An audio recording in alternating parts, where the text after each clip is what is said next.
The people are revolting. Tired of Vladimir Putin controlling their politics, citizens get out on the street, protesting for days. The days become weeks, then months, and soon it will be a year. The new president is considered illegitimate, and the people hate the government. Who am I talking about? Ukraine in 2014 or Georgia in 2024? The truth is that Georgians want freedom from Russia as much as Ukraine. They want a better future and they want Europe. However, history is about to repeat itself, only a decade apart. The politics of Georgia in 2024 and Ukraine in 2014 look very similar. The resistance to Russian influence and aspirations for closer integration with the West are going in one direction: revolution. Let's look at the facts and leave a comment with your ideas. In late 2013, Ukraine then President Viktor Yanukovych suspended preparation for an association agreement with the European Union, opting instead to strengthen ties with Russia. This decision sparked the Euromaidan protest, with citizens rallying in Kiev Maidan Square, demanding EU integration and fighting against Russian dominance. The movement culminated in Yanukovych losing the presidency by running away like a coward in February 2014. Soon after, Russia illegally annexed Crimea and supported separatist movements in eastern Ukraine. The West imposed sanctions on Russia, hoping to discourage further aggression. Now let's fast forward to Georgia. In 2024, Georgia experienced significant political chaos following the inauguration of Mikhail Kavelashvili, a corrupt fascist pro-Putin politician. His election, supported by the ruling Georgian Dream Party, was criticized for lacking any legitimacy. In other words, an undemocratic election. The government decision to halt EU accession talks further fueled more anger. Protests in Tbilisi and other cities raised their voices over increasing Russian influence and the erosion of democratic institutions. Just like in Ukraine, the protests quickly gained momentum. Despite heavy-handed police crackdowns, the people continued to rally. The international community took notice, with many experts comparing Georgia's unrest to Ukraine's experience in 2014. Protesters carried EU flags and chanted for democracy, seeking support from Western nations. The government's response included police crackdowns and the implementation of evil laws from the Russian government. Protests against foreign influence are common in former Soviet countries. Two notable cases, 10 years apart, show how people took to the streets because they believed their leaders were nothing more than Russian puppets. Both moments show the desire of Eastern European countries to reduce Russian control and be a part of a free democratic Europe. We're seeing political unrest in Georgia that resembles Ukraine Euromaidan protests a decade ago. Both countries experienced leadership that were traitors of their countries, sent by Russia, leading to large-scale demonstrations. By comparing these situations, we can understand what is going to happen with Georgia and its ongoing struggle for democracy and European integration.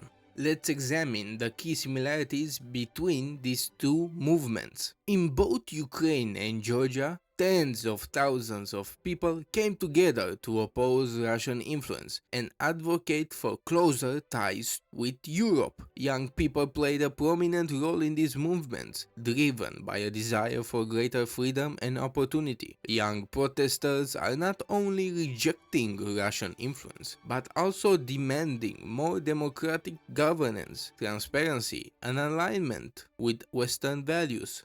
Government crackdowns and clashes with law enforcement escalated tensions, turning them into huge mass movements.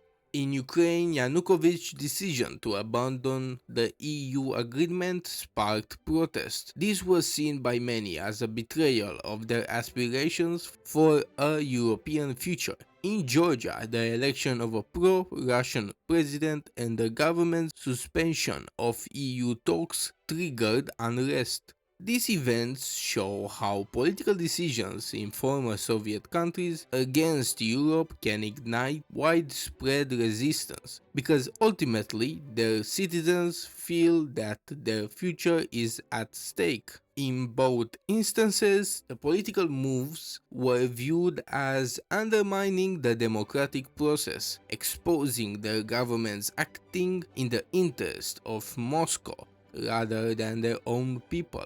The rapid escalation of protests in response to Kremlin puppets underscores the deep-rooted desire for independence and love of Europe in both nations. Russia's influence loomed large in both cases. In Ukraine, this involvement became military intervention through the annexation of Crimea and support for the separatist regions in the east of Ukraine. Ultimately, however, it ended in a full war for the entire Ukrainian territory.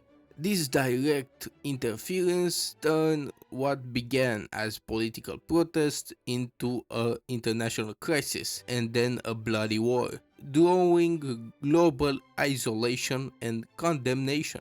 In Georgia, Russia has already performed an invasion into two separate regions in 2018, and the underlying issue remains the same: a strong public pushback against Russian dominance. The presence of Russian-backed politicians in key positions and policies resemble those in Moscow. This has fueled fears that Georgia may be drifting back into Russia's orbit. This shows how Russian influence has been consistently causing chaos in both countries. Western countries played an important role in both scenarios. After Russia's annexation of Crimea, the West imposed sanctions, isolating Moscow economically and diplomatically. In Georgia, international support for the protest and criticism of the government's actions have encouraged the demonstrators. Western nations see the movements as efforts to defend democracy and resist Russian influence. Support from the European Union and the United States has included both diplomatic backing and symbolic gestures, such as public endorsements of the protests and offers of aid. This external encouragement has strengthened the morale of protesters. Let's look at the factors that have contributed to Russia's declining influence in countries like Ukraine and Georgia. People's opinion have continued to change in post-Soviet countries. They have seen the prosperity and freedom Europe has to offer, in contrast to the poor, corrupted Russia. And this has led young people to have a large-scale public rejection of Russian control. Younger generations, particularly in urban areas, increasingly view Russia as a threat to their freedom rather than an ally. They aspire to join European institutions in which they have confidence for a better future. In both Ukraine and Georgia, pro-Russian policies backfired, leading to a mass protest. Leaders underestimated the public's commitment to democratic ideals and European integration. They thought ruling with corruption would not have any consequences. They were wrong. This backlash has strengthened opposition movements and weakened Russian-aligned politicians. Russia's ability to influence through culture and diplomacy is waning. Western media, education, and values are becoming more popular alongside the English language. It used to be that entertainment in the Russian language was the easiest to access, but even in Russia itself, English is becoming more necessary for people who want to progress and educate themselves. Russia has not been an example for other countries to follow. They lack prosperity, choosing a more authoritarian formula mixed with a depressing lifestyle, further tarnishing their image. Does anybody remember when Russia promised they would respect the territorial integrity of their neighbors? What about the time when they talked about conquering Ukraine in 2 weeks? More like one third of Ukraine in 3 years and 2 weeks. What about the separatist regions of Georgia under Russian invasion since 2008? Let's be honest, they lied and they failed in any of their big goals. Russia created their own alliance to combat NATO, and when it came time to protect their ally, Armenia, because Azerbaijan started a war against them, the big bear ran away like a coward in the face of Azerbaijan, a country 120 times smaller than Russia. Their actions have damaged its international standing. Many in the world now view Russia as an aggressor, not a partner. Simple as that. Russia tried to maintain its influence in all of the former Soviet republics. As you can guess, this failed horribly, and it came at a significant cost. Russia's military and political interventions have strained its resources, while Western sanctions have hurt its economy. The most important economic factor for Russia has always been its gas and oil exports. Without those, it's just a matter of time until an economic collapse. These pressures have limited Russia's ability to project power, losing its regional dominance. At the end of the day, Georgia has significantly less population than Ukraine. This means, in very simple terms, that power can be more easily centralized by one dictator. However, on the bright side, it also means that the West's support can be much more significant if Europe decides to be more active with the beautiful people of Georgia. There's a clear trend here: the growing desire of post-Soviet countries to break free from Russia's influence and build stronger ties with Europe.